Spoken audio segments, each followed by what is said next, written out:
Welcome to my channel. అది కనిపించేది అది బీటీ రోడ్ అండి. అది కనిపించేది బీటీ రోడ్. అది ఆ గేట్ దగ్గర జస్ట్ ఒక 100 మీటర్స్ ఉంటుంది అంతే.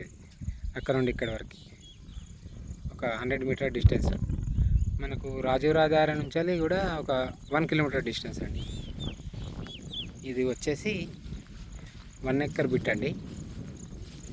స్క్వేర్ బిట్ 1 ఎకర్ స్క్వేర్ ఉంటుంది బిట్. నార్త్ ఫేసింగ్ వస్తుంది, చుట్టూ కడీలు ఉంటాయి. వెనకాల వెంచర్ ఉంటుందండి. అది వెనకాల వెంచర్ది గోడ. అది 1 acre bit north facing. Rate వచ్చేసి 1,10,00,000 చెప్తున్నారు. ఇది మనకు మెయిన్ కరీంనగర్ టు హైదరాబాద్ హైవేకి జస్ట్ 1 కిలోమీటర్ డిస్టెన్స్లో ఉంటుంది. రోడ్కి 100 మీటర్ డిస్టెన్సే ఉంటుంది. ఇది అది సపరేట్ దానికే రోడ్ అండి. ఇది మనకు కొమరెల్లి పోయే రూట్లో వస్తుంది. ఇది మనకు షామీర్పేట నుంచి ఒక 50 కిలోమీటర్స్ ఉంటుంది అంతే. 50 కిలోమీటర్ డిస్టెన్స్లో ఉంటుందండి షామీర్పేట నుంచి. బిట్ బాగుంది, నార్త్ ఫేసింగ్ అండి, స్క్వేర్ బిట్.